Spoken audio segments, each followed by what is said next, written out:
Hello friends, welcome to electron college. നമ്മൾ discuss ചെയ്യാൻ പോകുന്ന ഫീഡ്ബാക്കിൻ്റെ ഒരു 2-3 ക്വസ്റ്റ്യൻസ് ആണ്. ഓക്കെ, കുറച്ച് ക്വസ്റ്റ്യൻസ് നോക്കാം. ഫീഡ്ബാക്കിനെ ഡിസ്കസ് ചെയ്തിട്ടുള്ള കുറച്ച് ക്വസ്റ്റ്യൻസ് നമുക്ക് എന്ത് ചെയ്യാം, നമുക്കൊന്ന് നോക്കാം. ഓക്കെ, അപ്പം അതിൽ ആദ്യം പറയാനുള്ള കാര്യം എന്ന് വെച്ചാൽ ജസ്റ്റ് നോട്ട് ചെയ്യാം. First question is in a trans conductance amplifier. എങ്ങനത്തെ കണ്ടക്റ്റൻസ് ആണ്? ട്രാൻസ് കണ്ടക്റ്റൻസ് ആംപ്ലിഫയറിൽ ഡിവൈസ് ഔട്ട്പുട്ട് എന്തിനെയൊക്കെ ഡിപ്പെൻഡ് ചെയ്യുന്നു എന്നുള്ളതാണ് ചോദ്യം. ഓക്കെ, ഒരു ട്രാൻസ് കണ്ടക്റ്റൻസ്, ട്രാൻസ് റെസിസ്റ്റൻസ് അല്ല. കണ്ടക്റ്റൻസ് എന്ന് പറയുമ്പോൾ നേരെ തിരിയും അല്ലേ. അപ്പോൾ ട്രാൻസ് കണ്ടക്റ്റൻസിൻ്റെ പ്രത്യേകത എന്ന് വെച്ചാൽ ട്രാൻസ് കണ്ടക്റ്റൻസിൽ ഇൻപുട്ട് സിഗ്നൽ എന്ന് പറയുന്ന വോൾട്ടേജും നിങ്ങളുടെ ഔട്ട്പുട്ട് സിഗ്നൽ എന്ന് പറയുന്ന സാധനമാണ് എന്ത്? കറണ്ട്. ക്ലിയർ. റെസിസ്റ്റൻസ് ആണെങ്കിൽ നമുക്കറിയാം, resistance is equal to V/I എന്നുള്ള കാര്യം നമുക്കറിയാം, ശരിയല്ലേ? ഇവിടെ അങ്ങനെയല്ല. ഇവിടെ ചോദിച്ചിരിക്കുന്നത് നേരെ കണ്ടക്റ്റൻസ്, അപ്പോൾ നേരെ തിരിയും. അപ്പോൾ ഇൻപുട്ട് സിഗ്നൽ എന്താവും? വോൾട്ടേജ് ആവും. അതുപോലെ ഔട്ട്പുട്ട് സിഗ്നൽ എന്താവും? കറണ്ട് ആവും. മനസ്സിലായല്ലോ? ആ ഒരു ഡിഫറൻസ് നിങ്ങൾ എന്ത് ചെയ്യുക, നോട്ട് ചെയ്യുക. അപ്പോൾ അങ്ങനെയുള്ളൊരു സാധനത്തിൽ ഇൻപുട്ട് സിഗ്നൽ ഔട്ട്പുട്ട്. അപ്പോൾ ഐഡിയൽ ട്രാൻസ് കണ്ടക്റ്റൻസ് ആംപ്ലിഫയർ ആണ് നിങ്ങളോട് ചോദിക്കുന്നതെങ്കിൽ ഐഡിയൽ ട്രാൻസ് കണ്ടക്റ്റൻസ് ആംപ്ലിഫയറിൽ നിങ്ങളുടെ output current is proportional to your signal voltage. Okay, നിങ്ങളുടെ ഔട്ട്പുട്ട് കറണ്ട് എന്തിന് പ്രപ്പോർഷനാണ്? സിഗ്നൽ വോൾട്ടേജിന് പ്രപ്പോർഷനാണ്. ഓക്കെ, അതുപോലെ തന്നെ ഒരു proportionality constant is independent of your magnitudes of RSനെയും RLനെയും ഇൻഡിപെൻഡൻ്റ് ആണെന്നും കൂടി ഓർക്കുക. ഓക്കെ, ഇപ്പോൾ നിങ്ങൾ ഓർത്താൽ മതി, ഇൻപുട്ട് ട്രാൻസിസ്റ്റർ ഇങ്ങനെയാണെന്ന് ഓർത്താൽ മതി. ഓക്കെ, അപ്പം ഇനി അടുത്തൊരു ചോദ്യം എന്ന് വെച്ചാൽ, അപ്പോൾ ഇതിലുള്ള ഈ ചോദ്യത്തിന് ആൻസർ എത്രയാണ്? ട്രാൻസ് കണ്ടക്റ്റൻസ് ആംപ്ലിഫയറിൽ ഡിവൈസ് ഔട്ട്പുട്ട് എന്ന് പറയുന്ന സാധനം ഏതാണെന്ന് നിങ്ങൾക്ക് ആദ്യം അറിയണം. ഏതാണ് ഡിവൈസ് ഔട്ട്പുട്ട് എന്ന് പറഞ്ഞാൽ? അതാണ് പറഞ്ഞത്, ഡിവൈസ് ഔട്ട്പുട്ട് കറണ്ടും ഡിവൈസ് ഇൻപുട്ട് എന്താണ്? വോൾട്ടേജുമാണ്. അപ്പോൾ the device output current depends upon the input voltage. Clear ആണല്ലോ? ഇതാണ് ട്രാൻസ് കണ്ടക്ടർ ആംപ്ലിഫയറിൻ്റെ പ്രത്യേകത. ഓക്കെ, അടുത്തതിൽ ഞാൻ പറയാം. ഒരു ഗുഡ് ട്രാൻസ് കണ്ടക്ടർ ആംപ്ലിഫയറിൻ്റെ പ്രത്യേകത എന്ന് ചോദിച്ചു കഴിഞ്ഞാൽ, a good transconductance amplifier should have എന്തുവാണെന്ന് വെച്ചാൽ, it should have very high input റെസിസ്റ്റൻസും വേണം, അതുപോലെ വെരി ഹൈ ഔട്ട്പുട്ട് റെസിസ്റ്റൻസും വേണം. ക്ലിയർ? അപ്പോൾ ഒരു ഗുഡ് ട്രാൻസ് കണ്ടക്ടൻസ് ആംപ്ലിഫയറിൻ്റെ പ്രത്യേകത എന്ന് വെച്ചാൽ ഇൻപുട്ട് റെസിസ്റ്റൻസും ഔട്ട്പുട്ട് റെസിസ്റ്റൻസും എന്തായിരിക്കണം? ഹൈ ആയിരിക്കണം. Okay, so your answer will be this one, high input and output resistance. Okay, next, for a transconductance amplifier input and output resistance എന്താവണമെന്നാണ് ചോദ്യം. ഓക്കെ, ഇൻഫിനിറ്റി 0 ആണോ, 0 ഇൻഫിനിറ്റി ആണോ, 0 0 ആണോ, ഇൻഫിനിറ്റി ആണോ? നമ്മളിപ്പോൾ പഠിച്ച് നിർത്തിയേ ഉള്ളൂ. എന്താണ്? ഒരു ട്രാൻസ് കണ്ടക്ടർ ആംപ്ലിഫയറിന് നിങ്ങളുടെ ഇൻപുട്ട് ഇമ്പിഡൻസും നിങ്ങളുടെ ഔട്ട്പുട്ട് ഇമ്പിഡൻസും എന്തായിരിക്കണം? കൂടുതലായിരിക്കണം, അല്ലെങ്കിൽ ഹൈ ആയിരിക്കണം, അല്ലെങ്കിൽ ഇൻഫിനിറ്റി ആയിരിക്കണം, എന്ത് വേണമെങ്കിലും പറയാം. ക്ലിയർ? അപ്പോൾ ആ പോയിൻറ്റ്സ് അറിയുവാണെങ്കിൽ നമുക്ക് എന്ത് ചെയ്യാം? ഈസിലി നമുക്ക് എന്ത് ചെയ്യാം? ആൻസർ ചെയ്യാൻ വേണ്ടി സാധിക്കും. Okay, clear? Next, the input resistance and അടുത്തൊരു ചോദ്യമാണ്, ദ ഇൻപുട്ട് റെസിസ്റ്റൻസ് RI എന്ന് പറയുന്ന സാധനം and output resistance RO of an ideal current amplifier എന്നാണ് ചോദിച്ചിരിക്കുന്നത്. ഓക്കെ, ഒരു ഐഡിയൽ കറണ്ട് ആംപ്ലിഫയറിലെ ഇൻപുട്ട് റെസിസ്റ്റൻസും ഔട്ട്പുട്ട് റെസിസ്റ്റൻസും എന്താണെന്നുള്ളതാണ് ചോദ്യം. ഓക്കെ, 0 0 0 ഇൻഫിനിറ്റി ഇതും അങ്ങനെ തന്നെയാണ് കേട്ടോ, ഇൻഫിനിറ്റി. ഓക്കെ, ഇതിൽ ഏതാണെന്ന് ചോദ്യം. അപ്പോൾ ഒരു കറണ്ട് ആംപ്ലിഫയറിലെ ഇൻപുട്ട് സിഗ്നൽ എന്ന് പറഞ്ഞാൽ കറണ്ട് ആയിരിക്കുമല്ലോ. അതുകൊണ്ട് തന്നെ ഇൻപുട്ട് സിഗ്നൽ ഈസ് കൺവീനിയൻ്റ്ലി ഏത് റെപ്രസെൻറ്റേഷൻ നോർട്ടൺ ഇക്വലൻ്റ് പോലെയാണ് റെപ്രസെൻറ്റ് ചെയ്യുന്നത്. ഓക്കെ, ഔട്ട്പുട്ട് ക്വാണ്ടിറ്റി എന്തായിരിക്കും? കറണ്ട് ആയിരിക്കും, കറണ്ട് ആംപ്ലിഫയർ ആണല്ലോ. ഓക്കെ, അപ്പോൾ നമുക്കൊന്ന് പറയാം, കറണ്ട് ആംപ്ലിഫയർ എന്ന് പറയുന്ന സാധനം എങ്ങനത്തെ ആംപ്ലിഫയറിന്? ഒരു കറണ്ട് കൺട്രോൾഡ് കറണ്ട് സോഴ്സാണ്. ഓക്കെ, എങ്ങനെയാണ്? ഒരു കറണ്ട് കൺട്രോൾഡ് കറണ്ട് സോഴ്സാണ് സാധനം. അപ്പോൾ അങ്ങനെ നമ്മൾ പ്രത്യേകം വെച്ചാൽ ഒരു ഐഡിയൽ സാധനമാണ് ഇങ്ങനെ പറയുന്നത് വെച്ചാൽ, an ideal current amplifier should have 0 input റെസിസ്റ്റൻസും ഇൻഫിനിറ്റ് ഔട്ട്പുട്ട് റെസിസ്റ്റൻസുമാണ്. ക്ലിയർ? അപ്പോൾ 0 ഇൻപുട്ട് റെസിസ്റ്റൻസും ഇൻഫിനിറ്റ് ഔട്ട്പുട്ട് റെസിസ്റ്റൻസുമാണ് ഇതിൻ്റെ ഒരു ആൻസർ. ഓക്കെ, ഇത് ഓർത്ത് വയ്ക്കുക. ഐഡിയൽ കറണ്ട് ആംപ്ലിഫയറിൽ 0 ഇൻപുട്ട് റെസിസ്റ്റൻസും ഇൻഫിനിറ്റ് ഔട്ട്പുട്ട് റെസിസ്റ്റൻസുമാണ് ഉണ്ടാവുക. Okay, next one, negative feedback. ഒരു ആംപ്ലിഫയറിൽ നെഗറ്റീവ് ഫീഡ്ബാക്ക് കൊടുത്തു കഴിഞ്ഞാൽ എന്താണ് സംഭവിക്കുക എന്നുള്ളതാണ് ചോദ്യം. ഔട്ട്പുട്ട് ഒരു നെഗറ്റീവ് ഫീഡ്ബാക്കാണ് ഒരു ആംപ്ലിഫയറിൽ കൊടുക്കുന്നത് എങ്കിൽ what happens? Okay, negative feedback ഒരു ആംപ്ലിഫയറിൽ കൊടുത്തതിന് നമുക്കറിയാം എന്താണ് ഹാപ്പൻ ചെയ്യുന്നത്? നമ്മുടെ സിഗ്നൽ എന്താവും? നമ്മുടെ സിഗ്നൽ നെഗറ്റീവ് ഫീഡ്ബാക്കിലാണ് ഫേസ് ഓപ്പോസിഷനാണ് വരിക അല്ലേ. അപ്പോൾ നെഗറ്റീവ് ഫീഡ്ബാക്ക് ഗെയിൻ എന്ത് ചെയ്യും, റെഡ്യൂസ് ചെയ്യും അല്ലേ. ഗെയിൻ എന്ത് ചെയ്യും, റെഡ്യൂസ് ചെയ്യും. ബാൻഡ് വിഡ്ത്തിന് എന്ത് ചെയ്യും, കൂട്ടും. എത്രയാണ് ഫാക്ടർ, 1 + A/β കൂട്ടും. പക്ഷേ ഗെയിൻ റിഡക്ഷൻ സംഭവിക്കും, അതാണൊരു പ്രശ്നം. ഓക്കെ, അപ്പോൾ ഇതിൻ്റെ ആൻസർ എന്തായിരിക്കും, decreases in voltage gain. Clear. പക്ഷേ സ്റ്റെബിലിറ്റി കൂടും ഗെയിന് കുറയും. മനസ്സിലായില്ല, അതാണ് നമ്മുടെ ഒരു നെഗറ്റീവ് ഫീഡ്ബാക്കിൻ്റെ പ്രത്യേകത. അടുത്തത് 2 stage amplifier with negative feedback. ഒരു 2 stage amplifier with negative feedback will result in what, എന്ത് റിസൾട്ട് ചെയ്യുന്നു എന്നുള്ളതാണ് നെഗറ്റീവ് ഫീഡ്ബാക്കുള്ള 2 സ്റ്റേജ് ആംപ്ലിഫയർ കൊണ്ട് ഉദ്ദേശിക്കുന്നത്. ഓക്കെ, അപ്പോൾ ലാർജ് വാല്യൂസ് ഓഫ് ബീറ്റയിൽ അൺസ്റ്റേബിൾ ആവുമോ, അല്ലെങ്കിൽ unstable at high and very low frequencies if A is very large എന്നുള്ളതാണോ, becomes unstable when the pole frequencies become complex, always stable. Okay, ഒരു 2 stage amplifier negative ഫീഡ്ബാക്കിൽ കൊടുത്താൽ നിങ്ങൾ ortho, വേറെ നിങ്ങളൊന്നും പഠിക്കേണ്ട, ഇറ്റ് ഈസ് ഓൾവേസ് സ്റ്റേബിൾ. ഒരു സംശയവും വേണ്ട. അതിൽ അതിൻ്റെ കാരണങ്ങൾ കുറേ കാരണങ്ങളുണ്ട്, ടെമ്പറേച്ചർ വേരിയേഷൻ മറ്റതൊക്കെ പറയുന്നുണ്ട്. പക്ഷേ നിങ്ങളതൊന്നും നോക്കണം, നിങ്ങൾ ജസ്റ്റ് ആൻസർ പഠിച്ചാൽ മതി. ഒരു 2 സ്റ്റേജ് ആംപ്ലിഫയർ നെഗറ്റീവ് ഫീഡ്ബാക്കിൽ കൊടുത്തു കഴിഞ്ഞാൽ നിങ്ങൾ ബാക്കി ഓപ്ഷനൊന്നും നോക്കണ്ട. ഇത് ചോദിച്ച ചോദ്യമാണ്, അതുകൊണ്ടാണ് പറയുന്നത് 2 സ്റ്റേജ് ആംപ്ലിഫയർ നെഗറ്റീവ് ഫീഡ്ബാക്കിൽ കൊടുത്താൽ ഇറ്റ് ഈസ് ഓൾവേസ് സ്റ്റേബിൾ എന്നുള്ള പോയിന്റ് നോട്ട് ചെയ്യുക. ഓക്കെ, അടുത്തൊരു ചോദ്യം എന്ന് പറഞ്ഞു കഴിഞ്ഞാൽ return difference of feedback amplifier. Okay, അപ്പോൾ എന്താണ് റിട്ടേൺ ഡിഫറൻസ് എന്ന് നോക്കാം. അതിൻ്റെ ഓപ്ഷനുകൾ ജസ്റ്റ് എഴുതിക്കോ, നിങ്ങൾക്ക് അറിയുവാണെങ്കിൽ നിങ്ങൾ ആൻസർ ചെയ്ത് വെച്ചേക്ക്. ഓക്കെ, ഇല്ലെങ്കിൽ ഞാനിപ്പോൾ പറയാം എന്താണ്. ഓക്കെ, അപ്പോൾ റിട്ടേൺ ഡിഫറൻസ് എന്ന് പറഞ്ഞാൽ it is the difference between, return difference എന്ന് പറഞ്ഞാൽ it is the difference between unity and loop gain. Okay, loop ഗെയിൻ്റെയും യൂണിറ്റീൻ്റെയും ഡിഫറൻസാണ്. ഓക്കെ, അപ്പം അത് നമ്മൾ പറയുവാണെങ്കിൽ നമ്മൾ ഈ മിക്സിങ്ങിൻ്റെ സമയത്തെ നമ്മൾ ജസ്റ്റ് ഒരു സിംഗിൾ ഫീഡ്ബാക്ക് ലൂപ്പ് വരക്കുവാണെങ്കിൽ എങ്ങനെ വരിക എന്ന് പറഞ്ഞു കഴിഞ്ഞാൽ, നിങ്ങളത് പഠിക്കുമ്പോൾ നമ്മൾ കമ്പാരറ്റർ സിഗ്നലും നമ്മൾ ഡിഫറൻറ്റ് സിഗ്നലും ഒക്കെ നോക്കണം. ഓക്കെ, അപ്പോൾ ജസ്റ്റ് ഒരു പ്രൂഫിലേക്കൊന്നും പോകുന്നില്ല, നിങ്ങൾ ജസ്റ്റ് റിട്ടേൺ പാത്ത് ഡിഫറൻസ് ഒന്ന് ജസ്റ്റ് നോട്ട് ചെയ്തോ. ഇതെങ്ങനെ വരിക എന്ന് പറഞ്ഞു കഴിഞ്ഞാൽ, ഇൻപുട്ട് സിഗ്നൽ ലൂപ്പിലുണ്ടല്ലോ. ഓക്കെ, അപ്പോൾ ഈ ലൂപ്പ് ഗെയിൻ എന്ന് പറഞ്ഞ പ്രോഡക്റ്റ്, ഈ ഡിഫറൻസ് അല്ലെങ്കിൽ നമ്മുടെ ലൂപ്പ് ഗെയിൻ എന്ന് പറഞ്ഞ പ്രോഡക്റ്റ് -A/β എന്ന് ഓർക്കുക. ഓക്കെ, ലൂപ്പ് ഗെയിൻ ഫീഡ്ബാക്ക് നെറ്റ്വർക്കാണ്. ബാക്ക് ടു ഇൻപുട്ട് കൊടുക്കുമ്പോൾ നമ്മളുടെ ഡിഫറൻറ്റ് സിഗ്നലിൻ്റെ കാര്യങ്ങളാണ് പറയുന്നത്. അപ്പോൾ ഡിഫറൻറ്റ് സിഗ്നലിൻ്റെ കാര്യങ്ങൾ നമ്മൾ നോക്കുമ്പോൾ ബീറ്റ വെച്ച് മൾട്ടിപ്ലൈ ചെയ്ത് കഴിഞ്ഞാൽ ഒരു മിക്സിംഗ് നെറ്റ്വർക്ക് വരുന്നുണ്ട്. ആ മിക്സിംഗ് നെറ്റ്വർക്കിനെ നിങ്ങൾ -1 കൊണ്ട് മൾട്ടിപ്ലൈ ചെയ്യുക. അപ്പോൾ നിങ്ങളുടെ ലൂപ്പ് ഗെയിൻ എന്ന് പറഞ്ഞാൽ എന്താവും, A/β വരും.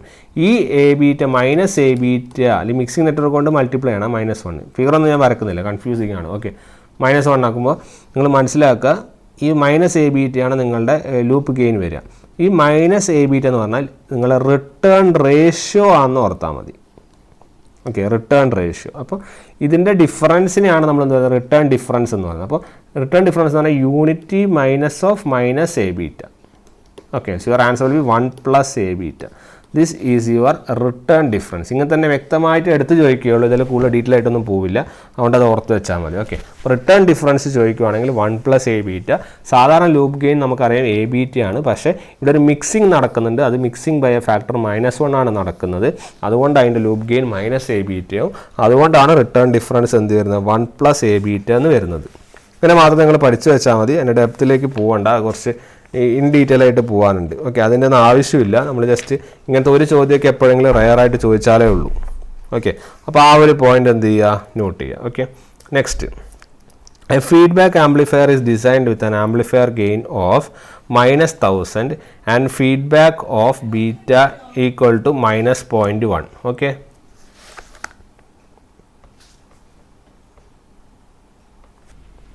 ഓക്കെ, അപ്പോൾ ഫീഡ്ബാക്ക് ആംപ്ലിഫയർ ഡിസൈൻ ചെയ്യാനാണ് പറഞ്ഞിരിക്കുന്നത് അല്ലേ.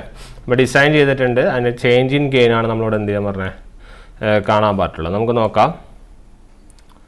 അതിൽ ഫസ്റ്റ് പ്രോബ്ലം എന്ന് പറഞ്ഞാൽ feedback amplifier design with gain of -1000 and feedback of beta എത്രയാണ്, -0.1. If the amplifier had a gain change of 20% gain change ഉണ്ടെന്ന് പറയുന്നു ടെമ്പറേച്ചർ കാരണം. The change in the gain of the feedback amplifier is -%. എത്ര percentage ആണ് change in feedback ആംപ്ലിഫയറിൻ്റെ gain? Okay, അപ്പോൾ ആദ്യം നമ്മൾ നോക്കേണ്ടത് നമ്മളെ ചേഞ്ച് ഇൻ ക്ലോസ് ലൂപ്പ് ഗെയിൻ്റെ ഫോർമുലയാണ്. ഓക്കെ, നോട്ട് ചെയ്ത് വെച്ച് നോക്കൂ.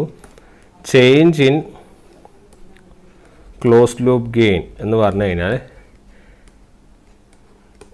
V F divided by A V F. A V F എന്ന് പറഞ്ഞു കഴിഞ്ഞാൽ സാധാരണ change. Okay, voltage gain equal to 1/1 plus beta A V into D A V divided by A V.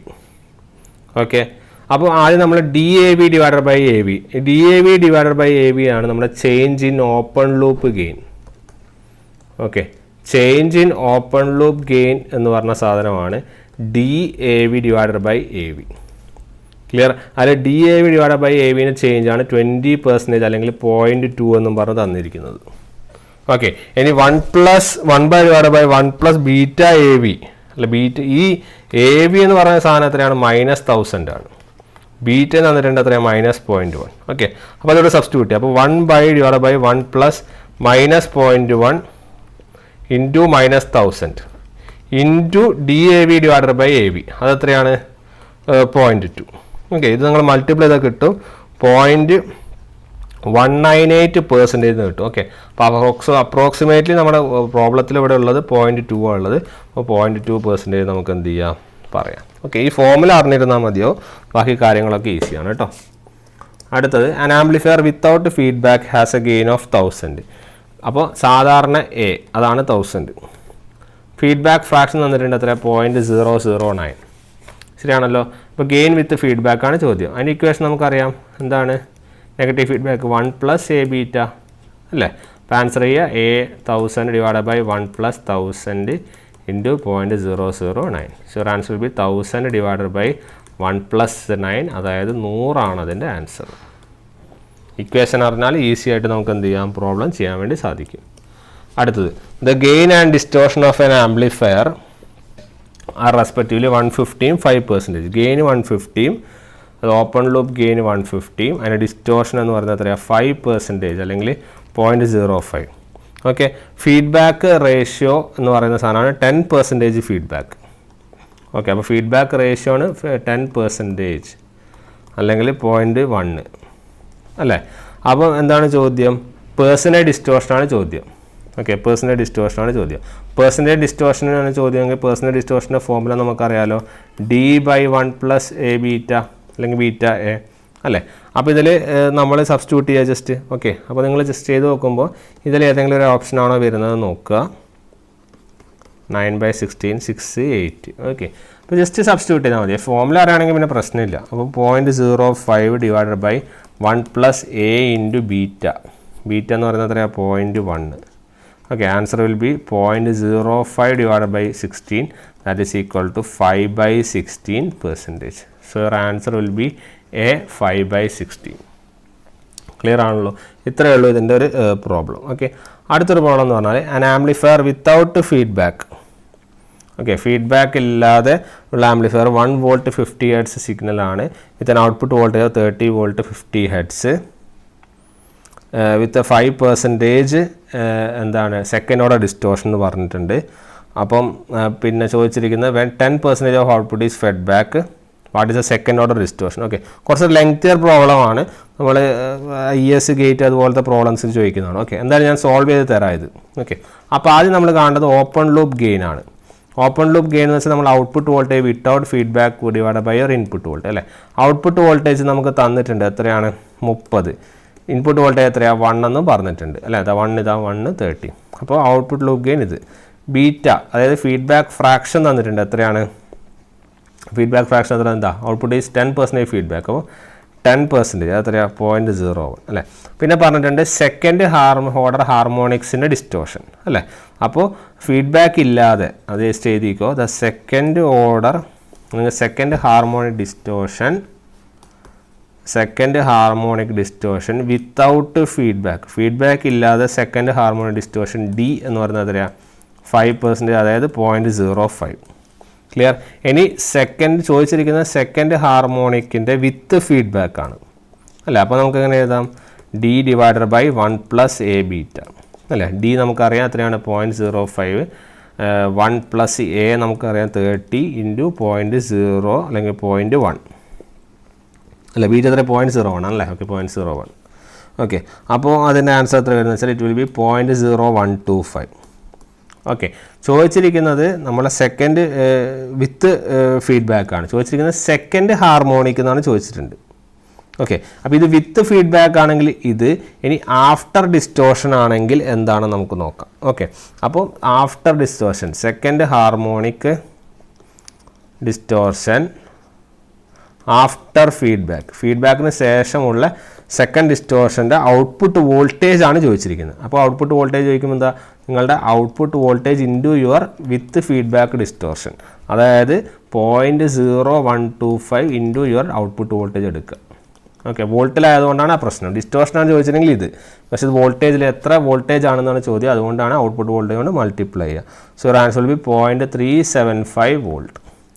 0.375 volt this is your answer clear ആണല്ലോ അപ്പം ആ ഒരു point കൂടി not ചെയ്യുക ഓക്കെ ഇനി 2-3 ഒരു പ്രോബ്ലം കൂടിയുണ്ട് ഞാൻ ജസ്റ്റ് നമുക്ക് എന്ത് ചെയ്യാന്ന് വെച്ചാൽ ഒരു പ്രോബ്ലം കൂടി നമുക്ക് ഒരു ക്വസ്റ്റ്യനും കൂടി നമുക്ക് എന്ത് ചെയ്യാം ചെറുതായിട്ടൊന്ന് നോക്കാം എന്നിട്ട് നമുക്ക് എന്ത് ചെയ്യാം അടുത്തൊരു വീഡിയോയിൽ നമുക്ക് എന്ത് ചെയ്യാം അടുത്ത പ്രോബ്ലംസ് ആയിട്ട് ഡിസ്കസ് ചെയ്യാം ഓക്കെ അപ്പോൾ consider the following with the reference to A C amplifier C ആംപ്ലിഫയറിന് വിത്ത് റെഫറൻസ് ചെയ്യുമ്പോൾ പവർ ഗെയിന് കാരണക്കാരൻ ഏതൊക്കെയാണെന്നാണ് ചോദ്യം ഓക്കെ പവർ ഗെയിന് കാരണക്കാരൻ ഏതൊക്കെ അപ്പോൾ പവർ ഗെയിൻ്റെ കാരണക്കാരൻ വെച്ചാൽ 2 കാരണങ്ങളുണ്ട് ഒന്ന് ഹൈ വോൾട്ടേജ് ഗെയിനും ഉണ്ട് ഹൈ കറണ്ട് ഗെയിനും ഉണ്ട് അത് ഒന്നാമത്തെ സാധനമുണ്ട് അല്ലേ പിന്നെ നമ്മളെ സി ആംപ്ലിഫയർ ഈ ഓപ്ഷൻ വെച്ച് നോക്കുവാണെങ്കിൽ പവർ ഗെയിന് കാരണക്കാരൻ ഏതൊക്കെയാണ് എന്നുള്ളതാണ് ചോദ്യം അപ്പോൾ പവർ ഗെയിന് കാരണക്കാരൻ സി ആംപ്ലിഫയർ ഏതൊക്കെ എന്നുള്ള ചോദ്യത്തിന് നിങ്ങൾ ഓപ്ഷനുകൾ നോക്കാം okay use of negative feedback ആണോ എന്നുള്ളതാണ് ചോദ്യം ഓക്കെ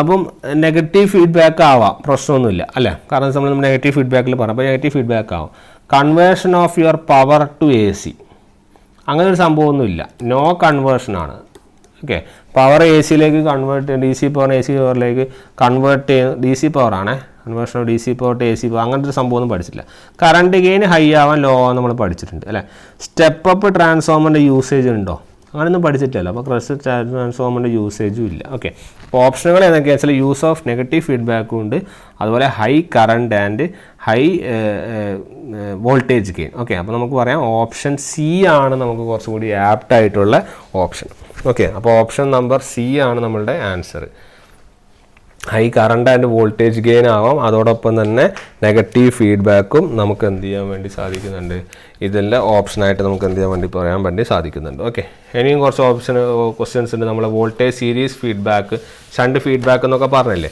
അപ്പോൾ അതിൻ്റെയും കുറച്ച് ക്വസ്റ്റ്യൻസ് ഉണ്ട് നമുക്ക് എന്ത് ചെയ്യാം അതൊക്കെ നമുക്ക് എന്ത് ചെയ്യാം അടുത്ത ക്ലാസ്സിൽ നമുക്ക് എന്ത് ചെയ്യാം ഡിസ്കസ് ചെയ്യാം ഓക്കെ അപ്പോൾ നമുക്ക് അടുത്ത ക്ലാസ്സിൽ നമുക്ക് എന്ത് ചെയ്യാം കാണാം നമുക്കിപ്പോൾ എന്ത് ചെയ്യാം മൈൻഡ് അപ്പ് ചെയ്യാം ഓക്കെ ദെൻ താങ്ക് യു